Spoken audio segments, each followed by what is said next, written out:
kind of what you see is what you get. And what I mean by that is if they're acting a certain way or they're not really pursuing you off the bat, it's probably not going to change much into the relationship. And I think a lot of times with women, or at least with me, I was always expecting that I was going to like this person, and maybe they're not pursuing me now, but like, you know, once they get to know me or something. Oh yeah, once they see me, and they'll like start really pursuing see me. Something's going to change. And it's Yeah. like, if you go into the relationship like that, most of the time, stuff's not really going to be much different. Like the energy that they're putting into it from the beginning is not going to be different from the energy they're putting into it a year into the relationship.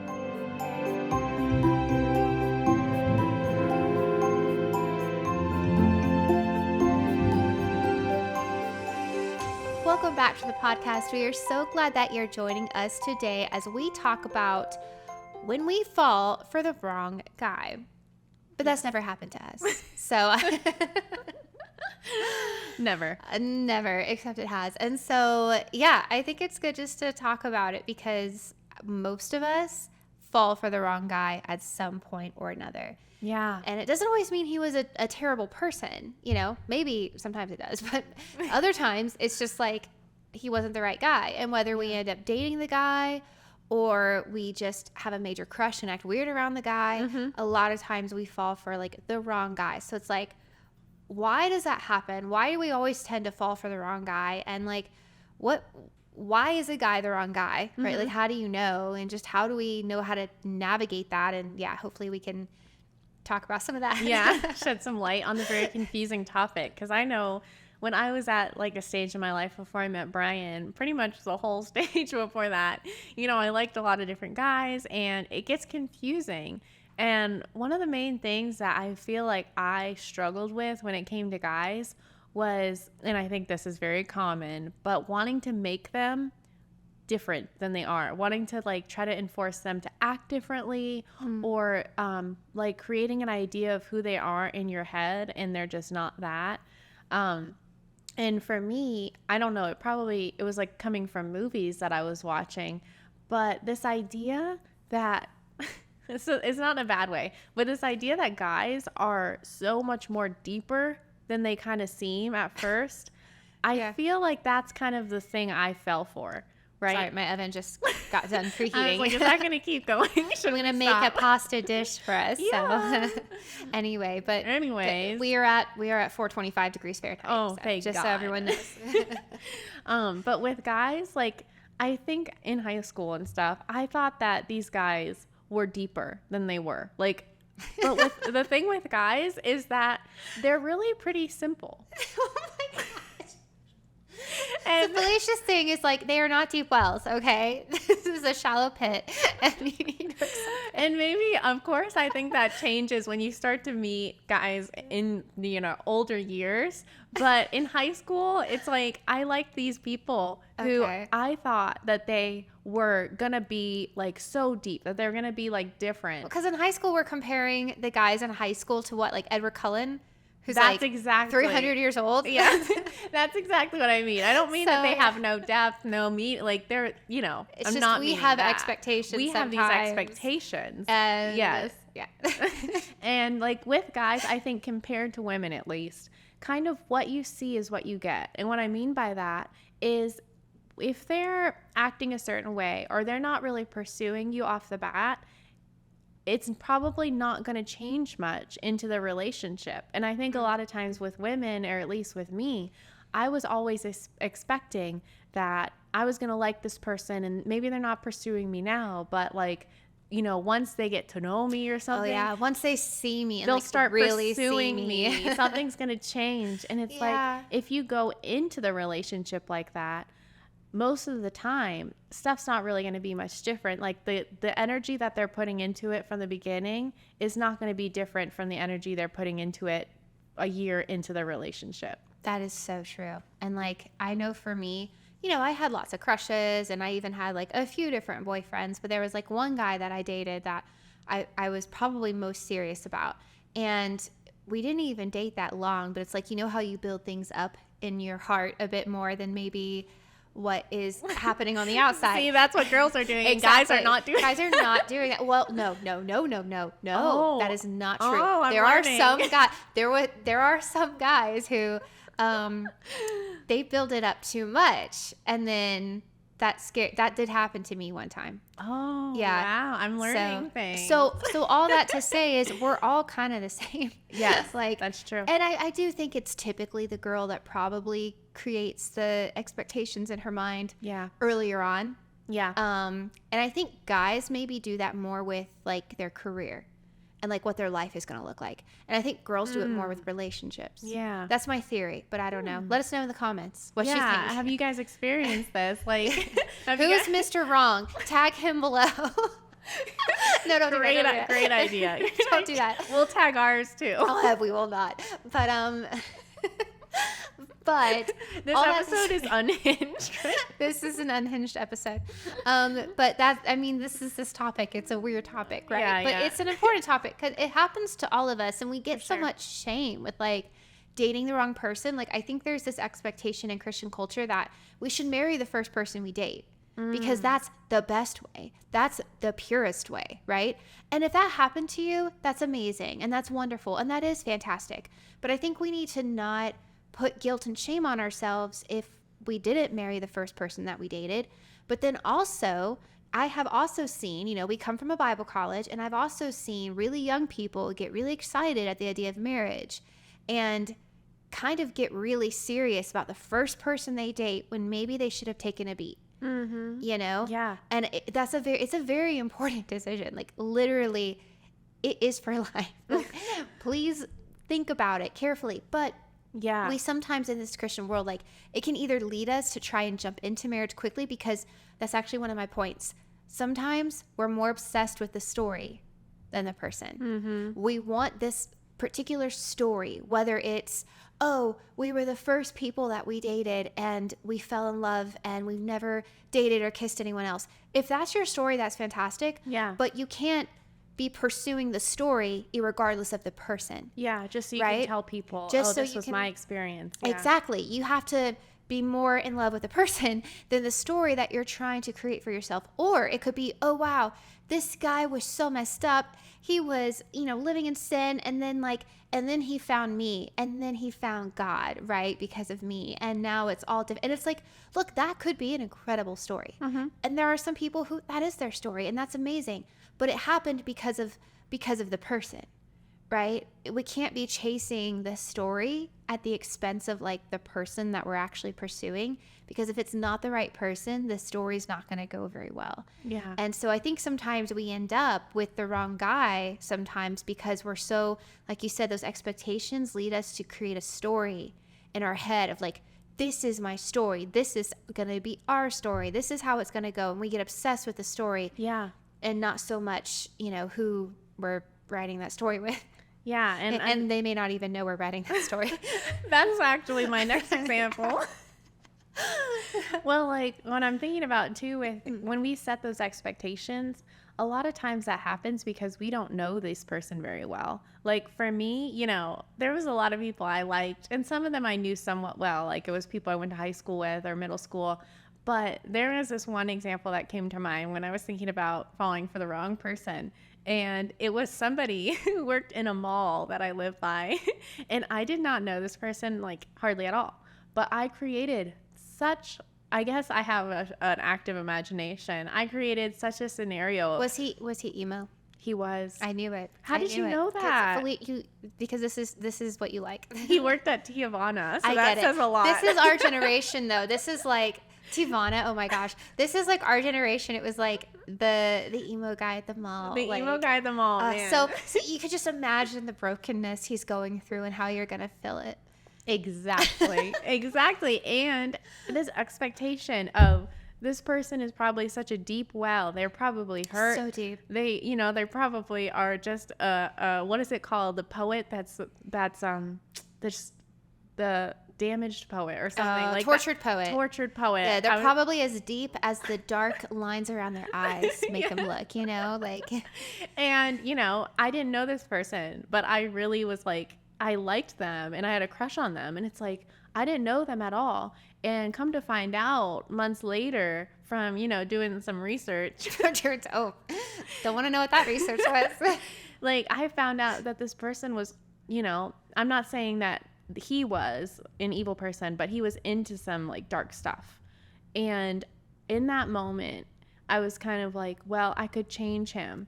And shout out to my sister at the time, because she was like, Ooh. Felicia, you don't want to get close to this person, not because like you don't want to help somebody in need or in darkness, but me liking somebody and hoping to enter a relationship with somebody, just as an example, that is like in darkness and you don't really know them, that can lead down a really bad road, where if you're not strong in your walk with God and you're, just going after these people who are kind of like living in darkness, like it's probably not the best idea to go and to pursue somebody like that in a romantic relationship. Yeah. And it's not like we can't help people, but yeah, it is like, say you help them, say you actually help them get out of a difficult situation. You're now putting yourself in the position of their savior.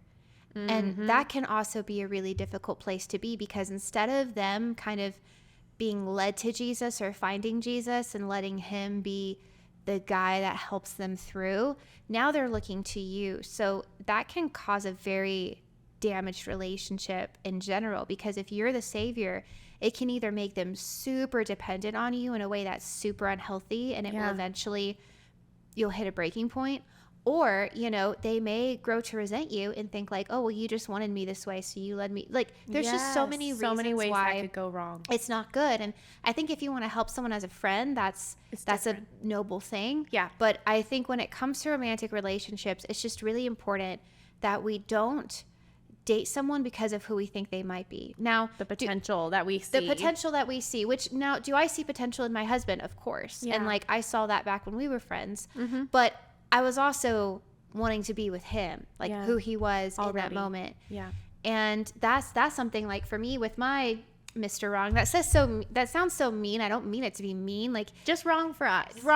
It was a great guy, but just not the guy for me. But I was determined. I was one of those people that I decided like, oh, this is perfect. We'll be married and we'll do this and that. Right. And it's like, you have all these thoughts in your head, but I kind of asked myself, like, what was I doing when I was dating these like other guys that ended up not being right for me?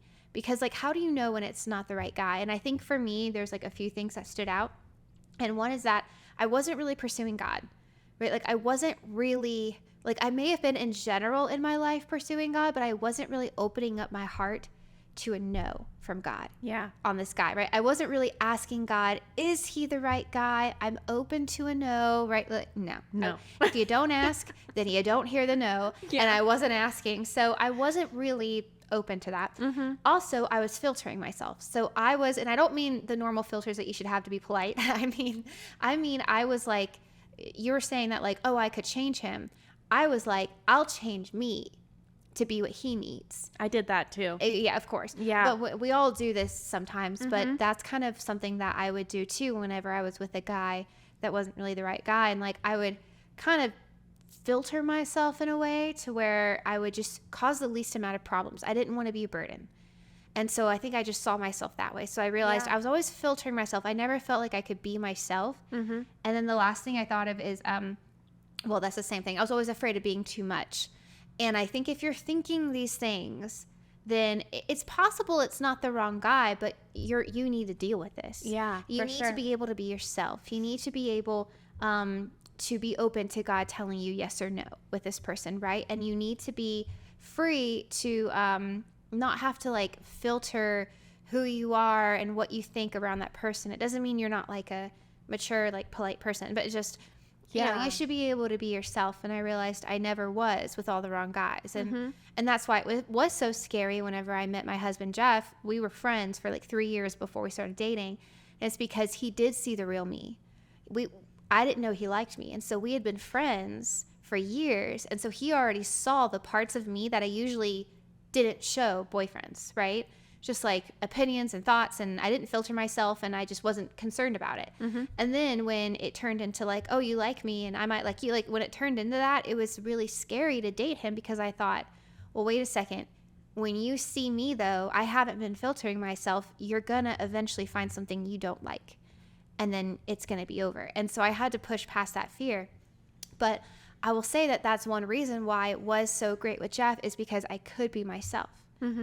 We could literally have like arguments with each other, and not like arguments, but we would like debate theology and stuff, and like, you know, have all these conversations. Well, I don't think that. Well, I think this, and then we'd be fine. And like, that's what you want. If you're not able to do that with someone, then it might not be the right person, or it might not be the right time. Yeah, it's so true. That happened to me a lot with somebody I was in a relationship with before I met Brian, and it did feel like I had become a different person for them. And it was the same thing. It was like that feeling of trying to fit a mold, or trying to become more like them so that they would appreciate me, or they would like me more.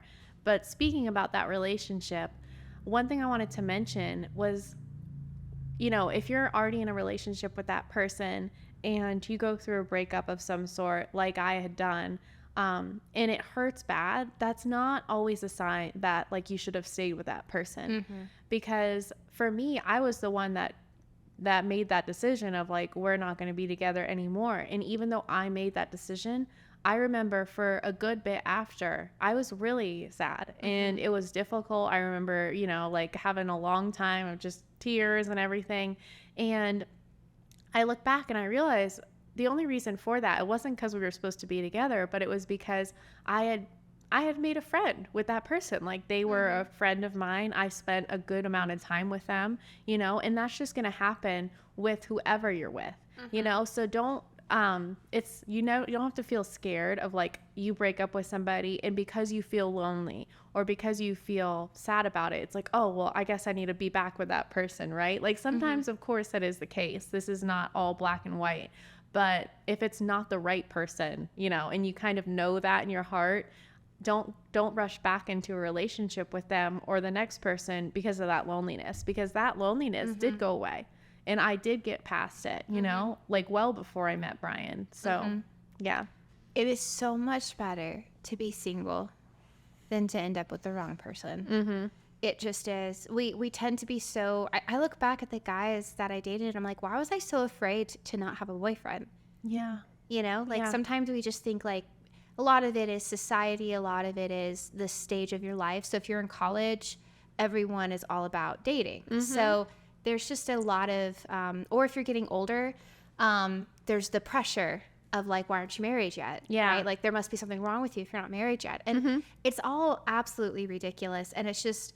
there is someone for you, and it's just so important to not like be so afraid of ending up alone that you settle for the wrong person. Yeah. And like you said, it doesn't mean that those people are bad. There's probably a lot of people in my life that I have chemistry with.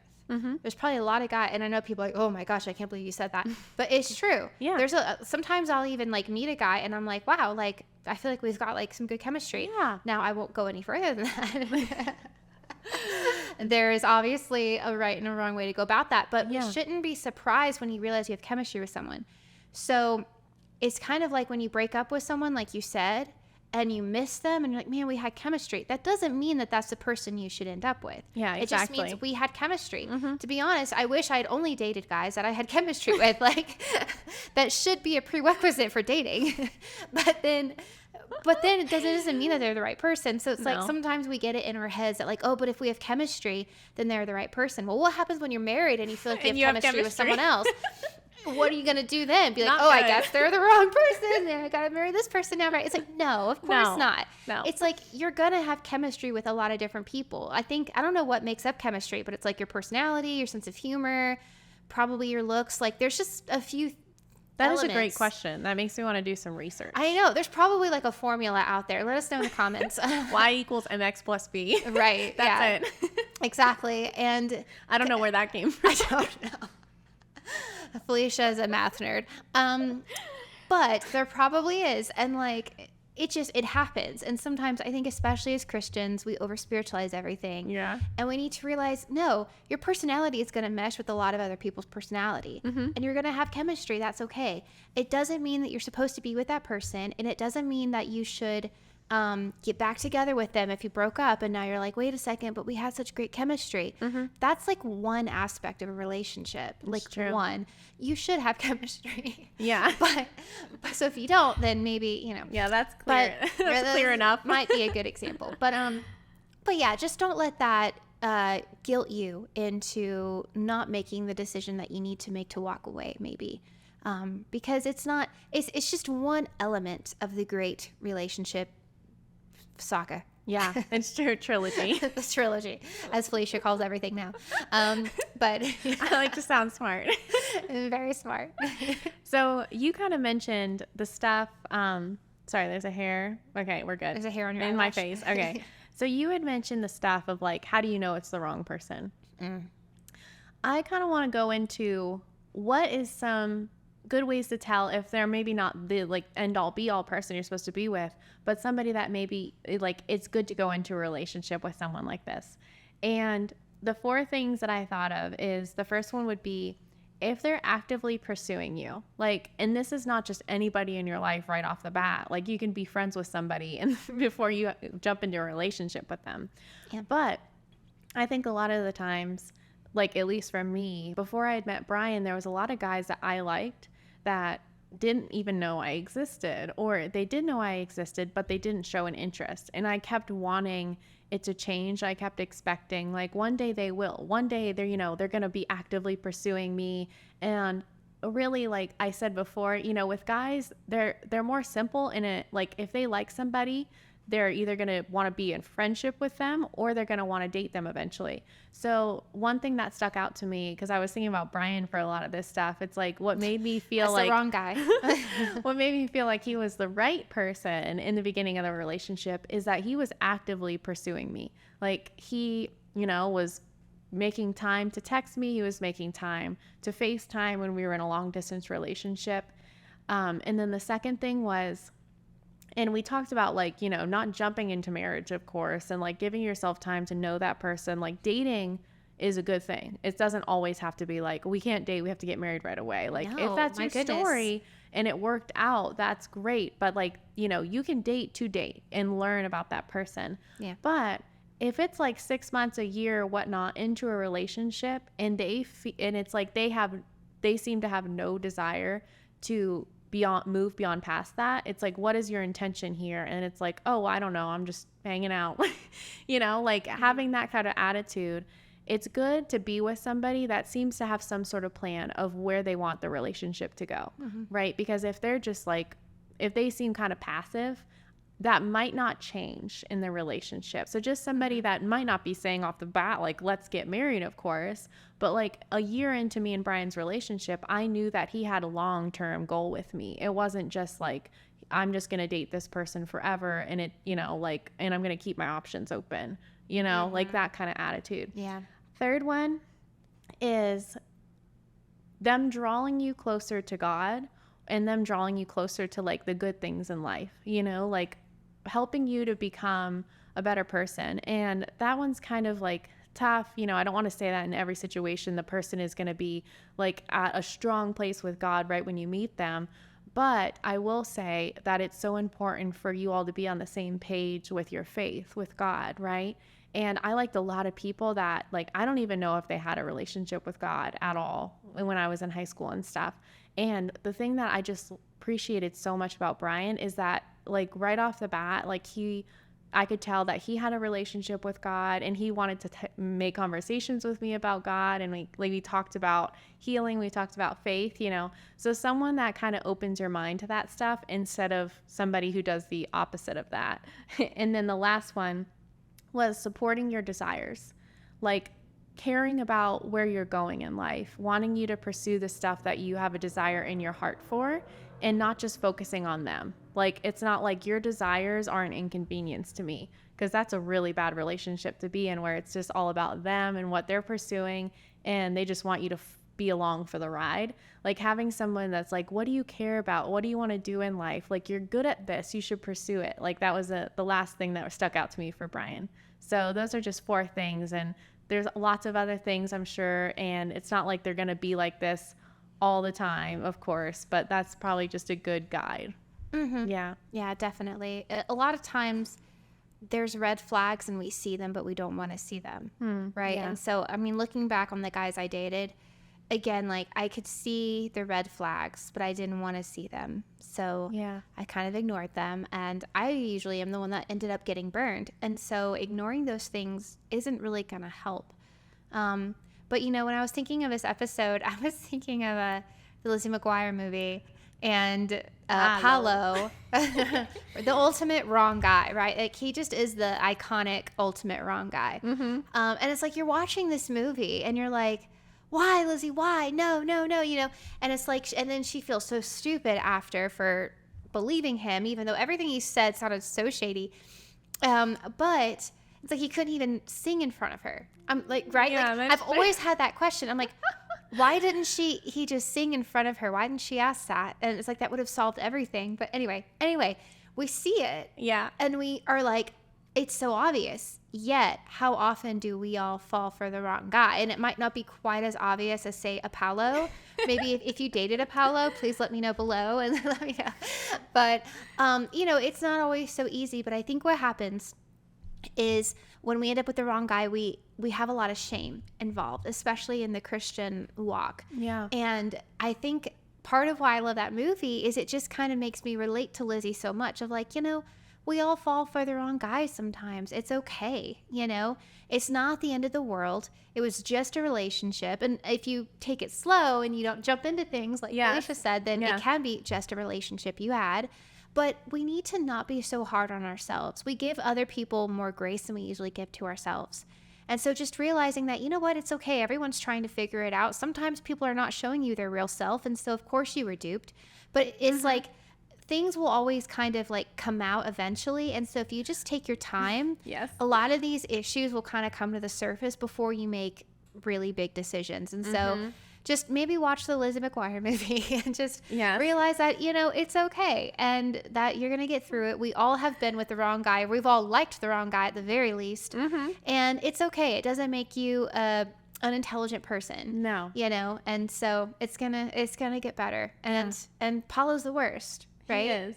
It was never about Lizzie. You know, like what was that? The fourth one I talked about? He never asked Lizzie, what do you want to do? Right? It was just what Paolo. do you want to do? No, it's just Paulo's all Paolo all the time. And I'm just like, sing for a moment. You know, he's like, the music just comes out of me, la, la, la, sing. I'm like, that wasn't singing. No, you didn't just sing right now. Like, it is, guys, and this is how we need to look at ourselves, okay? Know that in a relationship, especially in the beginning, you probably have some, what are those called? Like pink colored skeletons in the closet? Shades? No. Oh, rose colored shades. Rose colored glasses on. And that's okay. We all have that. We all have That's them. why it's good to be, you know, it's good to take time. It's good to get to know that person. Because with Lizzie McGuire, I mean, I don't know how long she was there, a week. But it's like... Yeah, a week in middle school. Isn't that insane? And those rose-colored glasses, you know, they can make you believe stuff about somebody, like this person's a singer and they've never sang, that sort of stuff. So it's just good to give it a little more time. It's good for us to think it through. Yeah. Thank you so much for tuning into this episode. We are so glad that you joined us. If you enjoyed it, then please subscribe to the podcast so you can see all the episodes we have coming your way. And if you didn't know, we're also on Instagram and Facebook, so make sure to check us out on there. And until next week, remember to have courage and be kind.